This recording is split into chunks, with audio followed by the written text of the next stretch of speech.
शुरू कर दी। श्री पुरुषोत्तम जी ने या की व्याख्या लिखते वक्त या अवतरण भाग की बड़े सुंदर ढंग से शुरुआत करी। पुरुषोत्तम जी की शुरुआत देख के ही आत्मा खुश हो जाए, इतनी सुंदर शुरुआत।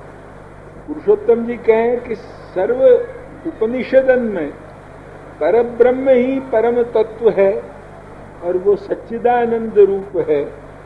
या प्रकार सु व्यास दर्शन की दृष्टि सु प्रतीत हो। व्यास दर्शन सु ये चीज सिद्ध हो है कि परब्रह्म ही परम तत्व है, परब्रह्म ही परम तत्व है और वो सच्चिदानंद रूप है। परब्रह्म परम तत्व है और वो सच्चिदानंद रूप है।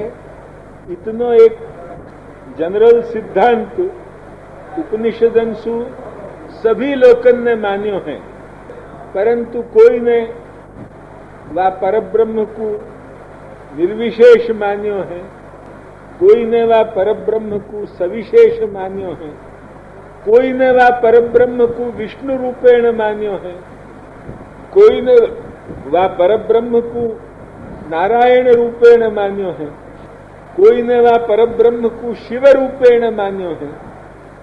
ऐसे जो है वो अनेक प्रकार के वा संबंध में हमको विचार उपलब्ध हो, किंतु ये जो परब्रह्म स्वरूप है वो साक्षात कृष्ण ही है।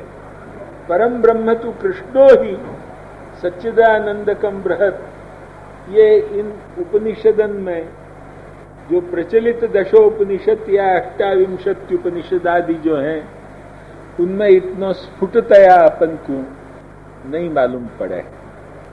तब क्या गोपाल तापिनी में नहीं है स्फुटतया? यूं कोई जो कह के या ठिकाने पुरुषोत्तम जी के ऊपर कोई शंका उठावे तो, क्योंकि हमारा तो कर्तव्य तुम जानो हो यही है। कोई भी कोई क्यों न बोलियो हो वापे एक वक्त तो शंका उठा नहीं, उठा के जो है वो आगे जरा विचार को जो है वो क्षेत्र आगे बढ़ान। यदि कोई कहे कि गोपाल तापनी आदि में तो है, तो पुरुषोत्तम जी जो कह रहे हैं कि न तो कृष्णाकार तया विचारितम, फिर ये शब्द को सार्थक की कहां आवेगो? क्योंकि साफ साफ पुरुषोत्तम जी या ठिकाने कह रहे हैं यत्र पुनर्विष्णु रूपम विचारितम तत्रापि श्रुति पुराणादि भी पुरुषोत्तमत्वेन निर्णीतम न तो सच्चिदानंद रूप कृष्णाकारतया। जब या ठिकाने परम ब्रह्म तो कृष्णो ही जैसे अपन माने हैं, ऐसे जो है वो वा ठिकाने भी स्पष्टतया गोपाल तापिनी में आवे है कि परम ब्रह्म ही तद्यो ध्यायति रसति भजति सो मृतो भवति। ये जो है वो सुस्पष्ट शब्द अपन को मिले। सच्चिदानंद रूपाय कृष्णाय क्लिष्ट कर्मणे नमो वेदांत वेद्याय गुरवे बुद्धि साक्षिणे। कृषिर्भूवाचक शब्दो नश्च निर्वृत्तिवाचक तयोरैक्यम परम ब्रह्म कृष्ण इत्यभिधीयते इत्यादि गोपाल तापनीय में मिले।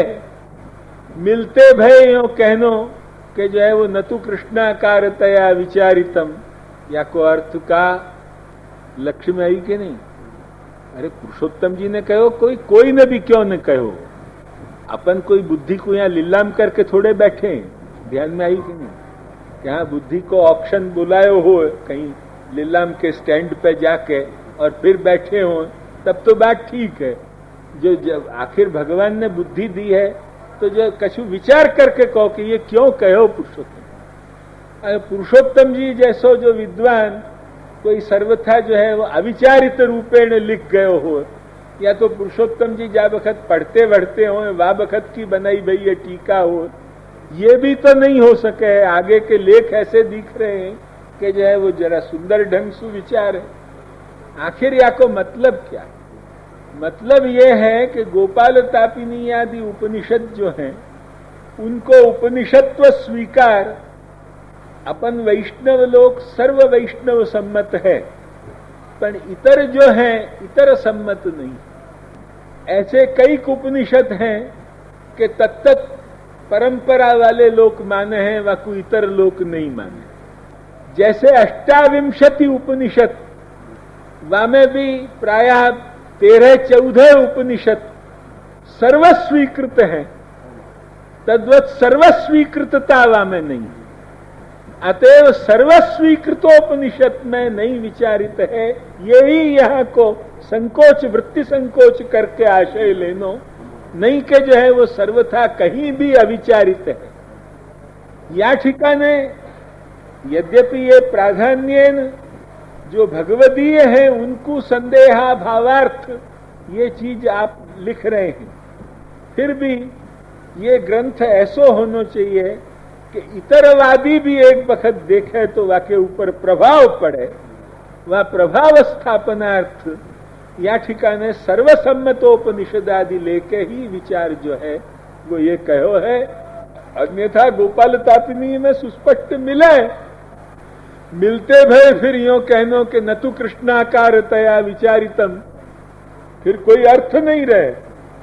अतएव उनने या प्रकार सु क्यों कहो पुरुषोत्तम जी ने, वह पुरुषोत्तम जी के आशय को भी जरा समझने की जरूरत है।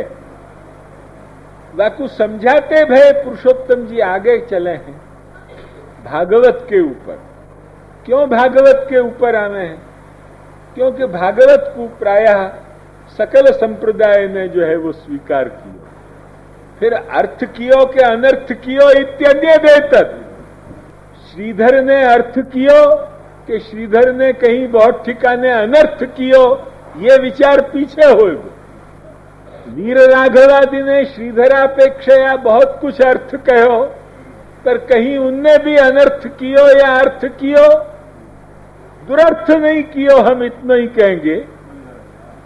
परंतु जो है वो श्रीधरादि में तो कहीं दुरर्थ भी मिल जाएगा। या प्रकार सु जो है वो अनर्थ या दुरर्थ जो है वो भयो के नहीं, ये प्रश्न को विचार पीछे होगा। परंतु श्रीधर ने अर्थ तो कियो के नहीं, और कियो तो भागवत को मानी के नहीं, अद्वैती ने भी मानी। फिर वाने वामे सु अद्वैत के विचार और मायावाद के विचार निकालने को जो प्रयास कियो, वो प्रयास उनको कितनो संगत है असंगत है, ये विषय विचार करने के लिए अपन या बखत ये चर्चा नहीं, ये हम सुबोधनी जी बाँचे हैं, वह बखत बहुत विचार करें हैं कि यह भागवत में मायावाद को संबंध लेश भी नहीं है। मायावाद के ढंग की जो व्याख्या है वो व्याख्या हमारे लिए सर्वथा अस्वीकार्य व्याख्या है। इति विचार जो है वो जुदो हो है, पर वाने कियो के नहीं, पहले इतनो जो कोई पूछे तो कहना ही पड़ेगा कि कियो कियो कियो, और मान्यो वाने भागवत लक्ष्य में आई कि नहीं।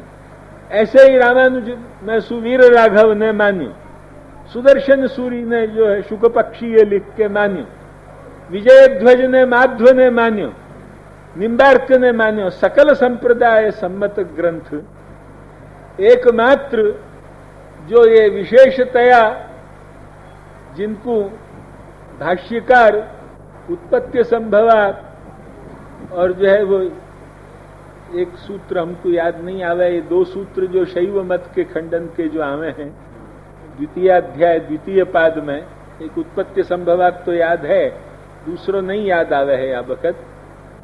उन शैवन ने या तो जो है वो शाक्तन ने कि जो विशेषतया आगम परंपरा के ज्यादा प्रेमी हैं, उन लोगन ने वे आंतर तो वे आगम परंपरा के प्रेमी हैं जो शाक्तागम और शैवागम है चतुष्षष्ठी, किंतु ऊपर सु वैदिक समाज में स्वमुखोज्वल प्रदर्शनतार्थ जो है वो श्रौत बनने को जो एक आडंबर मात्र धारण करे हैं, ध्यान में आई कि नहीं। उन शैव शाक्तन की छोड़ के और जितने भी जो हैं वो जो शिष्ट संप्रदाय हैं, उन शिष्ट संप्रदाय ने बराबर याकू जो है वो आदर किया। यहां तक कि मैं मायावादी को शिष्ट नहीं मानूं, फिर भी उनने अशिष्टन ने भी आदर किया। लक्ष्य में आई कि नहीं। यहाँ शिष्ट को अर्थ कोई मेरो अनर्थ न करे, या के लिए मैं स्वयं वाक्य जो है वो स्वपदानि च वर्ण्यन्ते भाष्यम भाष्य विदो विदु, सो मैं कर दूं। लक्ष्य में आई कि नहीं। अतः उनने भी जो है, क्योंकि श्री गुसाई जी तो उनको असंभाष्य माने, जब प्रमाणादि सत्ता न मानते भय जो विचार आरंभ करतो हो, वह वादी के संग विचार क्या किया जाए।